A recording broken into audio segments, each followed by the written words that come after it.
좀 이렇게 시간이 안 가는지 정말 버스 안에서 going 이불 속에서 going은 언제나 너에게 going.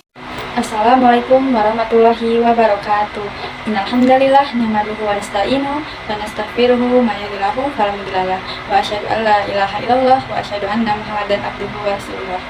Yang terhormat Pak Sueb selaku guru biologi kelas 12 IPA 5. Izin memperkenalkan diri, nama saya Nurihadatul Aisy dari kelas 12 IPA 5. Di sini saya akan mempresentasikan tugas biologi saya yang berjudul substansi genetik. Ini dia gambarnya. Nah, substansi genetik itu ada tiga. Yang pertama itu kromosom, terdiri dari DNA, RNA, dan gen. Nah, yang kedua ada organisme. Apa sih organisme itu? Organisme itu apa keyboard? Nanti saya jelaskan.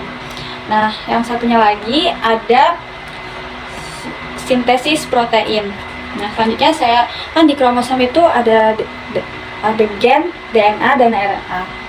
Nah, gen itu adalah fragmen pita DNA yang menjadi faktor pembawa sifat yang dapat diturunkan. Sedangkan DNA itu adalah satuan unit fungsional penyimpanan kode gen atau genom yang terdapat dalam nukleus. Dan kalau RNA itu adalah satuan unit fungsional penyalur kode gen yang berasal dari DNA. Apa sih kromosom itu? Kromosom adalah struktur DNA yang telah memadat akibat digulung oleh dinding protein. Nah, pada kromosom manusia terdapat 46 kromosom.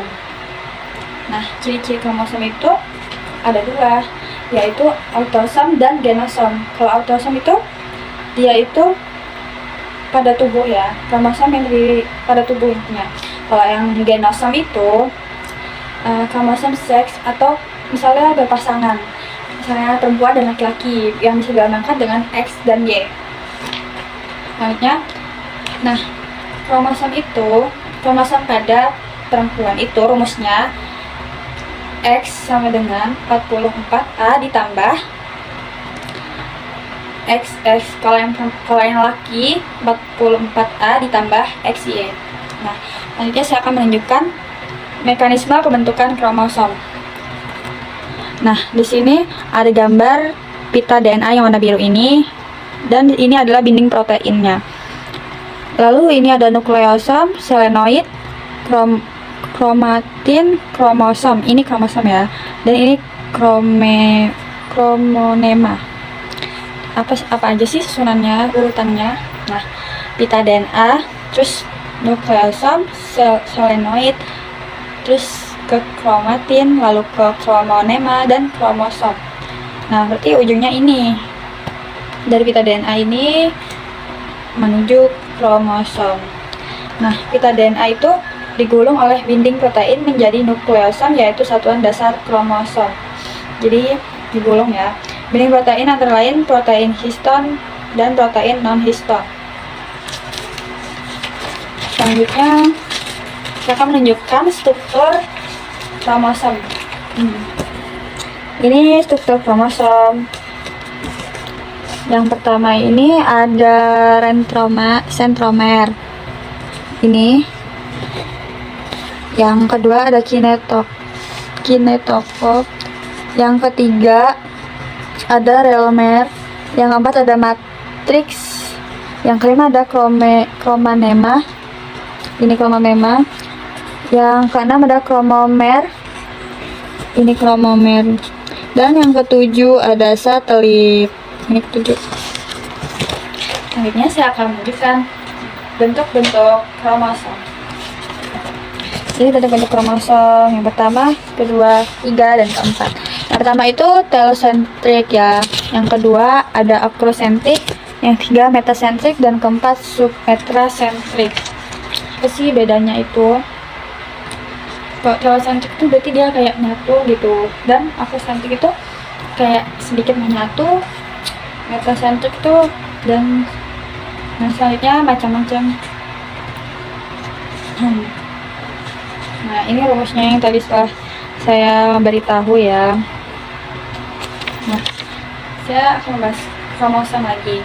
kromosom X itu tanda dari kromosom perempuan. Nah, kromosom X itu dari sel ibu. Kromosom X itu sifatnya pelan tapi pasti. Dia pelan, tetapi dia tuh pasti. Dia tahan terhadap asam. Sedangkan kromosom Y itu dimiliki oleh laki-laki. Dia cepat tapi tidak pasti. Kelemahannya itu tidak tahan asam. Misal, ini permisalan ya. Jika si kromosom Y itu telah siap menuju rahim atau apa, lalu pas sudah menuju itu, si kromosom X-nya itu belum siap. Jadi kromosom Y itu yang sudah jalan tadi, dia akan hancur karena asam dari si anunya itu. Jika ingin punya anak perempuan, jika ingin punya anak laki-laki, si X-nya itu harus siap gitu. Selanjutnya, rumus setengah sel induk itu 22A plus X dan 22A plus Y. Nah, apa sih? Yang kedua kan tadi ada kromosom, organisme, dan sintesis protein. Nah, organisme itu apa sih? Organisme itu makhluk hidup.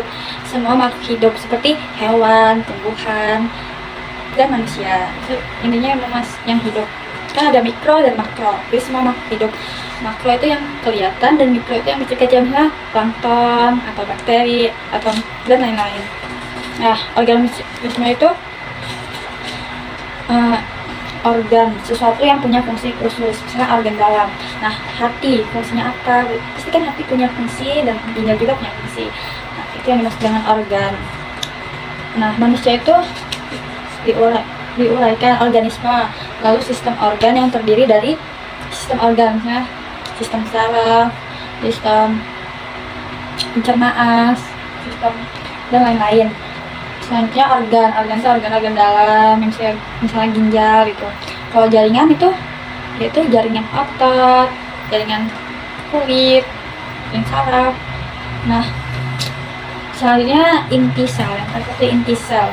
Nukleus itu, kromosom itu terletak di mana sih? Nah, pada nukleus itu dalamnya itu ada inti sel. Nah, kromosom itu berada di dalam inti sel tersebut. Selanjutnya saya akan menjelaskan sintesis protein. Yang pertama itu, sintesis protein adalah proses pembentukan asam amino melalui gen yang dibuat DNA. Tahap sintesis protein itu ada transkripsi dan translasi. Nah, transkripsi itu apa sih? Pembentukan mRNA oleh DNA sampai di inti sel.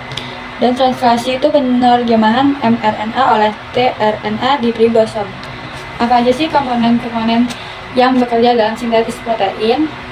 Ada mRNA, rRNA, tRNA, enzim RNA polymerase, dan enzim peptidyl transferase. Nah, ini proses transpirasinya ya. Bisa dilihat di sini. Ini rantai DNA sensei. Nah, sekiranya itu saja yang dapat saya sampaikan. Bila ada kesalahan pengucapan atau kata, saya mohon maaf. Saya akhiri. Wabillahi taufiq wal hidayah. Wassalamualaikum warahmatullahi wabarakatuh.